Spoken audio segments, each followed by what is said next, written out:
Hi hello friends, this is Lakshmi. Welcome to my channel. ఫెస్టివల్కి ఇంటి గుమ్మాన్ని ఎలా రెడీ చేసుకోవాలా అని బాధపడుతున్నారా? బాధపడకండి, సింపుల్ టెక్నిక్స్ నేను చెప్తాను చూడండి. ఇప్పుడు మామిడాకులు తీసుకొని ఈయన మిడిల్లోకి కట్ చేసుకొని ఇలా రెడీ చేసుకోవాలి. ఇంకొకసారి చూపిస్తాను అండి. చూసారా, ఇలా అయింది కదా. ఇంకొకసారి చూపిస్తాను. ఒకసారి ఇలా ఈయన 2 సైడ్ కట్ చేసుకోవాలి. జాగ్రత్తగా ఈయనని మాత్రం కట్ చేయొద్దండి. దాన్ని ఇలా 2 సైడ్గా చేసుకోవాలి. ఇలా రెడీ చేసుకోవాలండి. ఏం లేదు, సింపుల్ టెక్నిక్. ఇలా రెడీ చేసుకున్న దానికి నేనైతే గులాబీ పూలు తీసుకున్నాను. మీకు కాడ ఉన్న పూలు ఏవైనా ఇష్టమైన పూలు తీసుకోండి. కాకపోతే ఒక 2-3 రోజులు వాడిపోకుండా ఉండాలి. బంతి పూలతోటి మనము దండలో వేస్తాము కాబట్టి అవి బంతి పూలతో సహా అవి కూడా 2-3 రోజులు ఫ్రెష్గా ఉండేటట్లు ఉండాలి. కాబట్టి నేను గులాబీ పూలు తీసుకున్నాను. మీకు ఫ్రెష్గా ఏమైనా పూలు ఉంటాయి అనిపిస్తే కనుక తీసుకోవచ్చు, నో ప్రాబ్లం. నేనైతే గులాబీలు తీసుకున్నాను. ఈ గులాబీలు కూడా అది నేను చేసిన దాన్ని 4 పూలు తీసుకున్నాను. చూసారా, 4 పూల మధ్యలో దీన్ని ట్రై చేశాను. మీరు 5 పూలైనా తీసుకోండి. 4 పూలు అయితే నాకు బాగుంటాయి అనిపించింది, నేను 4 పూలు తీసుకున్నాను. మీరు 5 పూలు తీసుకున్నా కూడా బాగానే ఉంటుంది. ఎందుకంటే దగ్గర కాకుండా ఉండాలి, మనకి చూడడానికి కూడా చాలా లుక్గా ఉండాలి. దండ రెడీ అయిపోయిందా? ఇప్పుడు గుమ్మానికి వేద్దాం పదండి.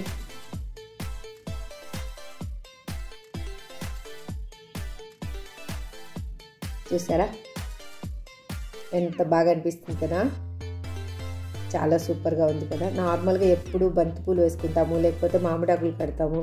అలా కాకుండా ఇది కొంచెం డిఫరెంట్గా అనిపిస్తుంది కదా. మీకు నచ్చిందా? నచ్చితే కన్నా నా ఛానల్ని ఇప్పటివరకు మీరు సబ్స్క్రైబ్ చేసుకోకుండా ఉంటే మాత్రం please subscribe my channel. Like చేయండి, మీ ఫ్రెండ్స్ కూడా షేర్ చేయండి. ఇప్పుడు నెక్స్ట్ ఇంకొకటి చూపిస్తాను. ఇప్పుడు మనము దానికి తొడిమెలు ఉంటాయి కదా ఆకుకి, ఆ తొడిమెలన్నింటినీ కట్ చేసుకోవాలి. కట్ చేసుకొని ఈ విధంగా రౌండ్గా మనము స్టాప్లర్ తోటి పిన్ చేసుకుంటూ వెళ్ళాలి. చూడండి, ఇలా అర్థమైందా?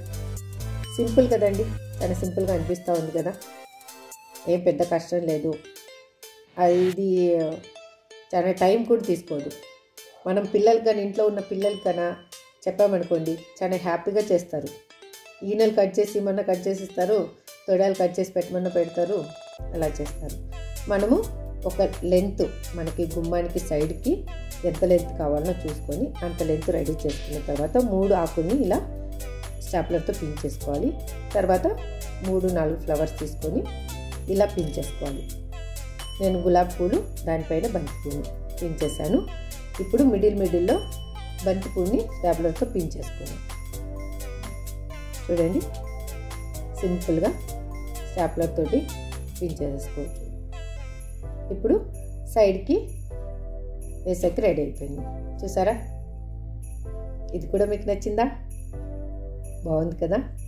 ఇప్పుడు మూడోది చెప్తాను. మూడోది ఎలాగంటే నార్మల్గా ఫోల్డ్ చేసేసుకొని ఇలా దారానికి కుచ్చేసుకోవాలి. మనం పూలను ఎలా కుచ్చుకుంటాము, బంతి పూలను ఎలా కుచ్చుకుంటాము అలాగా. దీనికి కూడా తొడాలు మాత్రం కట్ చేసుకోవాలి. తొడాలు కట్ చేసుకుంటే మనకు ఫోల్డింగ్ ఈజీగా ఉంటుంది కాబట్టి. చూడండి, ఈ మొత్తం ఇలా కుచ్చేసుకోవాలి ఒక దండలాగా. మనకి ఎంత మన డోర్కి సరిపోతుందో అంత దండ కుట్టేసుకోవాలి. ఇప్పుడు దండ కుట్టుకున్న తర్వాత బంతి పూలు తీసుకుందాం. బంతి పూలని మనము ఇలా మనం పాన్కి ఇలా ఫోల్డింగ్ చేస్తారు కదా, ఆ పాన్ ఫోల్డింగ్ మనం తీసుకొని ఇక్కడ సైడ్కున్న దాన్ని ఇలా కుట్టుకుంటూ అలా కుట్టుకొని మన బంతి పూని మిడిల్లో తీసుకొని పైన 2 పూలు, మధ్యలో పూలు. చూసారా, కొంచెం దారాన్ని వదులుకొని కట్ చేసుకొని పెట్టుకున్నాము, ఎందుకంటే మనం కట్టడానికి దానికి కావాలి కాబట్టి. ఇప్పుడు పైన మనం ఫస్ట్ రెడీ చేసుకున్న దానికి ఇవి కట్టేద్దాం.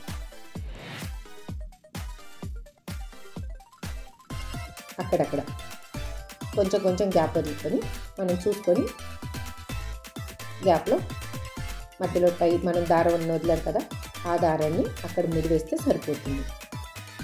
పెద్ద పని ఏం లేదు ఇది. చూసారు కదా. దండ రెడీ అయిపోయింది. బాగుంది కదా? నచ్చిందా? అయితే లైక్ చేయండి, షేర్ చేయండి, సబ్స్క్రైబ్ చేసుకోండి. Keep smiling. Have a good day.